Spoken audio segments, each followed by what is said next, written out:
ರೈತರು ಸರ್. ಇಲ್ಲಿ ನಮ್ಮ ಊರ ಅಕ್ಕಪಕ್ಕಗಳಲ್ಲಿ ಒಂದು 6 ತಿಂಗಳಿಂದ ಚಿರತೆ ಕಾಣಿಸ್ತಾ ಇತ್ತು ಸರ್.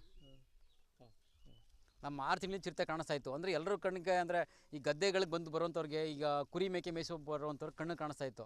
ಈಗ ನಾಯಿಗಳು ಹಿಡ್ಕೊಂಡು ಹೋಗೋದು, ಮತ್ತು ಈಗ ಕುರಿಗಳು ಹಿಡ್ಕೊಂಡು ಹೋಗೋದು, ಆ ಥರ ಮಾಡ್ತಾಯಿತ್ತು.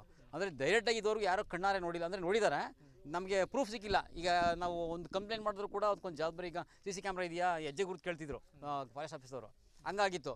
ಈಗ ಒಂದು 15 ದಿನದಿಂದ ಏನಾಗಿದೆ ಅಂದರೆ ಎಲ್ಲರ ಕಣ್ಣು ಕಾಣೋ ಶುರು ಆಯಿತು. ಮರಿಗಳು ಯಾವಾಗ ಮರಿಗಳು ಹಾಕೊಳ್ಳೋ ಶುರು ಹಾಕ್ಕೊಂಡಿತ್ತು. ಆ ಮರಿಗಳು ಹಾಕ್ಕೊಂಡಿದ್ದು ರಸ್ತೆ ತಿರುಗಾಡೋದು, ಈಗ ಹಳ್ಳಿ ಕೊಯ್ಕುವಂಥ ವ್ಯಕ್ತಿಗಳಿಗೆ, ನೀರು ಕಟ್ಟೋ ವ್ಯಕ್ತಿಗಳಿಗೆ ಕಾಣ್ತಾ ಇತ್ತು, ಮರಿಗಳ ಜೊತೆ ಓಡ್ತಾ ಇತ್ತು. ಅದು ನಮ್ಗೆ ವಿಚಾರ ಒಬ್ಬರೊಬ್ಬರು ವಿಷಯ ಗೊತ್ತಾಗಿ ನಾವೆಲ್ಲ ಗ್ರೂಪಲ್ಲೆಲ್ಲ ಹಾಕೊಂಡಿದ್ವಿ. ನಾವು ನಮ್ಮ ಹೊಸೂರು ವಾಟ್ಸಪ್ ಗ್ರೂಪಲ್ಲಿ ಹಾಕೊಂಡು ಹಿಂಗೆಲ್ಲ ಹುಷಾರಾಗಿರಿ ಅಂತ ಎಲ್ಲರೂ ಎಚ್ಚರಿಕೆ ಕೊಡ್ತಾಯಿದ್ವಿ. ಹುಷಾರಾಗಿರಿ, ಹೋಗೋರು 2-3 ಜನ ಹೋಗಿ ಒಬ್ಬೊಬ್ಬರು ಹೋಗ್ಬೇಡಿ, ಹಿಂಗಾಗಿದೆ ಪರಿಸ್ಥಿತಿ ಅಂತ. ನಿನ್ನೆ ಏನಾಗಿದೆ, ನಿನ್ನೆ ಈ ಥರ ಈಗ ಕುರಿಗಳ ಮೇಲೆ, ಕುರಿ ಮಂದಿ ಮೇಲೆ ದಾಳಿ ಮಾಡೈತೆ. ನಮ್ಮೂರು ಕೆಂಚೇಗೌಡರು ಅಂತೇಳಿ ಅವ್ರ ಮಗ ದೇವರಾಜು ಸಂತೋಷ್ ಅಂದ್ಬಿಟ್ಟು ಅವ್ರು ಕುರಿ ಸಾಕಿದ್ದಾರೆ, ಒಂದು 30 ಕುರಿಗಳನ್ನ, ಬಂಡೂರು ಕುರಿಗಳನ್ನ. ಆ ಕುರಿಗಳನ್ನ ಅವರು ಸಾಯಂಕಾಲ ಟೈಮು ರೌಂಡ್ ಹಾಕ್ಸ್ಕೊಂಡ್ಬರ್ತಾರೆ, ಸುಮ್ಮನೆ ಒಂದು ರೌಂಡು ಮೇಯಿಸ್ಕೊಂಡು ಒಂದು 1 ಅವರ್ 2 ಅವರ್ಸು. ಅಂಥ ಟೈಮಲ್ಲಿ ಏನಿದೆ, ಕಬ್ಬುಂಗದ ಒಳಗಡೆಯಿಂದ ಚಿರತೆ ಬಂದು ದಾಳಿ ಮಾಡೈತೆ ಕುರಿ ಮೇಲೆ. ಒಂದು ಕುರಿನ, ತಾಯಿ ಕುರಿನ, ಅದು ತೆನೆ ಕುರಿ, ಫಲ ಕುರಿ, ಇದು ಕತ್ತಿಡ್ಕೊಂಡು ಎಳ್ಕೊಂಡು ಹೋಗೈತೆ. ಇವ್ರೇನು ಮಾಡಿ ಗಾಬರಿಯಾಗಿ ಇವರಿಬ್ಬರು ಒಳಗೆ ನಿಂತಿದ್ದಾರೆ. ಮತ್ತು ನಾಯಿಗಳಿತ್ತು, ನಾಯಿಗಳು ಸಾಕೊಂಡಿದ್ರು. ಆ 3 ನಾಯಿಗಳು ಜೊತೆಗೆ ಹೋಗಿದೆ. ಪ್ರಾಣಿ ಕಂಡ ತಕ್ಷಣ, ಯಾವುದೋ ಬೇರೆ ಪ್ರಾಣಿ ಕಂಡ ತಕ್ಷಣ ಅದು ಚಿರತೆ ಆ ಗಾಬರಿಗೆ ಏನಾಗೈತೆ, ಆ ಕುರಿ ಬಿಟ್ಬಿಟ್ಟು ಅಲ್ಲೇ ಹೊರಟಾಗೈತೆ.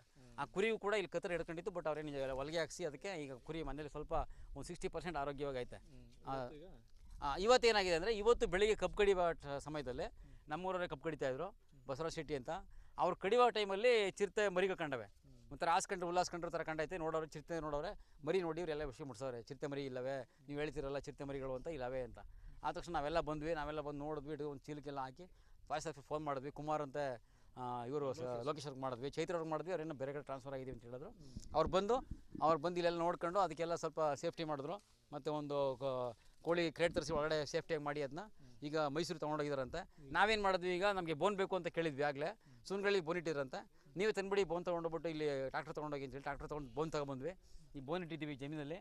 ಆ ಚಿರತೆ ಮರಿಗಳನ್ನ ಅವ್ರೇನೋ ಮಾಡ್ತಿ ಹೇಳಿದ್ದಾರೆ ಫಾರೆಸ್ಟ್ ಆಫೀಸರ್ ಪ್ಲಾನ್ ಪ್ರಕಾರ. ಈಗ ನಮಗೂ ಅದ್ರ ಬಗ್ಗೆ ಅನುಭವ ಇರಲ್ಲ, ಅವ್ರಿಗೆ ಅನುಭವ ಚೆನ್ನಾಗಿರುತ್ತೆ. ಈಗ ನಮಗಂತೂ ತುಂಬ ಭಯ ಆಗಿದೆ ಮರಿಗಳು ನೋಡಿದ್ಮೇಲಂತೂ. ಈಗ ಅವ್ರು ಕಬ್ಬು ಕಡಿಸ್ತಾವ್ರು, ಇವರು ಜಮೀನು ಮಾಲೀಕರು ಕಬ್ಬು ಕಡಿಸ್ತಾವ್ರೆ. ಅವ್ರ ಪಾಪ ಅವ್ರು ಇಲ್ಲಿ ಬರೋಕ್ಕೆ ಭಯ ಅವ್ರಿಗೆ. ಏನಾಗುತ್ತೋ, ಯಾವ ಟೈಮಲ್ಲಿ ಎಲ್ಲಿ ಹಿಂದೆ ಬರುತ್ತೋ, ಹೆಂಗೆ ಬರುತ್ತೋ ಅನ್ನೋ ಮಟ್ಟಿಗೆ. ಮರಿಗಳು ಕಂಡ್ಮೇಲಂತೂ ಸರ್ ಅವ್ರು ಬರೋಕ್ಕಾಯ್ತಿಲ್ಲ. ನಮಗಂತೂ ತುಂಬ ಭಯ ಆಗಿದೆ. ಯಾವ ಟೈಮಲ್ಲಿ ಎಲ್ಲಿ ದಾಳಿ ಮಾಡುತ್ತೆ ಅನ್ನೋ ಭಯ ಆಗಿದೆ. ಈಗ ಮರಿಗಳಂತೂ ಸಿಕ್ಕಿದ ಮೇಲಂತೂ ಇನ್ನೂ ಹೆಚ್ಚಿನ ಭಯ ಆಗೈತೆ. ದಯಮಾಡಿ ಇದ್ರ ಬಗ್ಗೆ ಅರಣ್ಯ ಇಲಾಖೆಯವರು ಕೈ ಮುಗಿ ಕೇಳ್ಕೊತೀವಿ.